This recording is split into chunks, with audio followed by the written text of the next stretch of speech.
The cost of deceit. Sharon Blake had perfected the art of the con.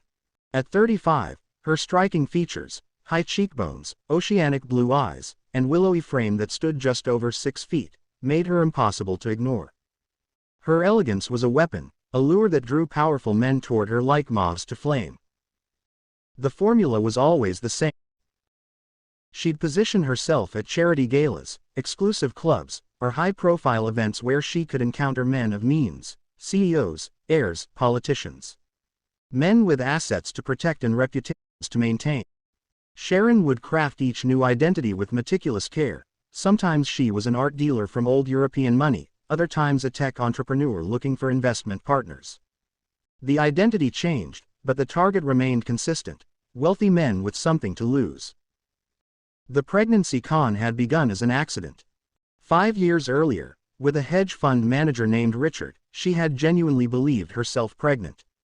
When the test came back negative, she'd already seen the mixture of terror and responsibility in his eyes, and the immediate offer of financial support.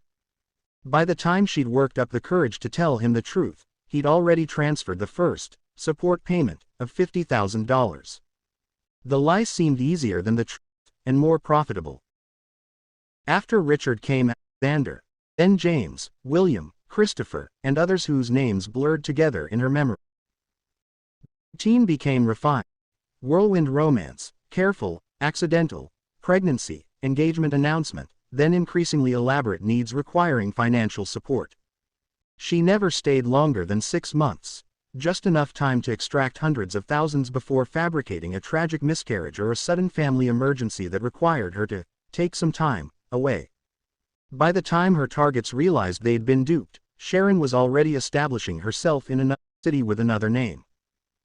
10 cons. 10 engagements. Nearly $2 million. Until Mark Sullivan was different. A self-made real estate developer with old-fashioned values despite his modern wealth. She'd met him at a gallery opening in Chicago, her 10th city in as many years. Something about his genuine laugh and the way he spoke about his projects, not as profit machines but as community investments, had caught her off guard. For the first time, she hesitated before beginning her routine. But old habits died hard. 3 months into their relationship, she announced her pregnancy. The engagement followed swiftly, as did Mark's generous insistence on handling all her needs. Yet something had changed. Sharon found herself truly imagining, a life with him. The fantasy of staying, of becoming Sharon Sullivan for real, began to consume her thoughts. 6 weeks later, the nausea wasn't performed for Mark's benefit. The fatigue wasn't an act. The pregnancy test, taken alone in her bathroom while Mark was at work, showed 2 clear lines. Real. This time it was real. Panic set in first. Her body, which had never betrayed her before, had finally turned against her. The irony wasn't lost on her. After so many fake pregnancies, a real one threatened everything. But as days passed, something unexpected bloomed alongside her fear: hope. Perhaps this was her chance at redemption, at building something genuine. She nearly told Mark the truth a dozen times. Each night as they planned the nursery or discussed names, the confession rose to her lips only to die there. She convinced herself that the past didn't matter, only this new beginning counted. Until the day Patricia Edwards walked into Mark's office while Sharon waited in the reception area, 7 months pregnant.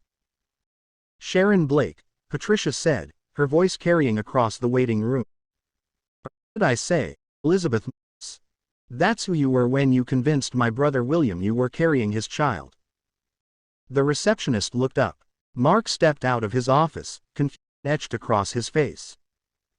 "Patty, what are you talking about?" Mark asked. And Patricia had been friends since college, a connection Sharon had never discovered in her background research. What followed was the public unraveling of every carefully constructed lie. Patricia had recognized Sharon from the engagement announcement in the business section, a photo Mark had insisted on despite Sharon's reluctance.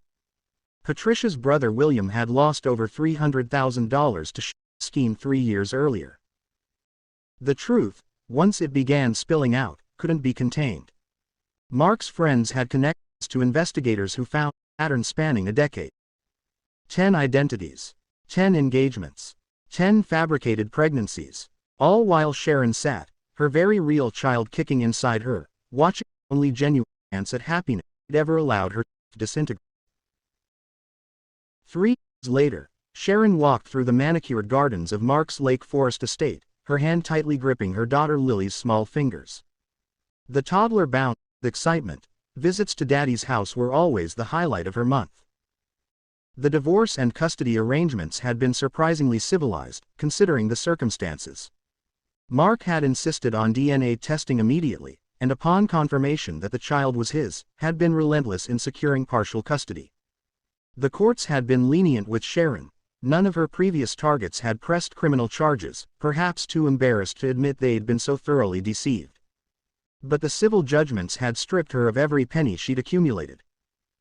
Mark's new wife Emily opened the door, her own pregnant belly now showing. She was everything Sharon wasn't: honest, open, with no mysterious past or elaborate stories. Just a kindergarten teacher Mark had met through a mutual friend a year after the divorce. Lily Bear. Emily knelt to hug the little girl, who squealed in delight. Daddy's in the backyard setting up your swing set. Sharon nodded curtly at Emily. These exchanges were always stiff, polite in the extreme. She watched as Lily ran through the house toward the back door, calling for her father. "Would you like to come in?" Emily asked, the same question she asked every time, knowing the answer would be the same. "No, thank you. I'll be back Sunday at 4. As she turned to leave, Emily called after her. "Sharon. Mark mentioned there's a position opening in the leasing office of his new development. If you're still looking for work. He thought you might be interested." The kindness was worse than hatred would have been. Sharon nodded without turning around and walked to her modest used car, a far cry from the luxury vehicles she'd once insisted were necessary for her status. As she drove away from the sprawling estate that could have been her home, past the gates that would never welcome her as anything more than a visitor, Sharon felt the weight of every lie she'd ever told pressing down on her. The deception that had once felt like freedom had become her prison, and the truth that had once seemed so dangerous had become her only salvation. In the rearview mirror, she could see Lily being lifted high into the air by Mark, his face alight with joy. Her daughter would grow up with everything Sharon had ever wanted: security, love, belonging.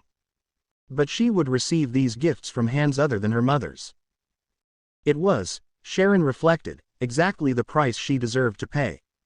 Every other Sunday afternoon, for the rest of her life, she would be reminded of what her deceptions had cost her. Not money or luxury, but the simple, profound gift of being trusted.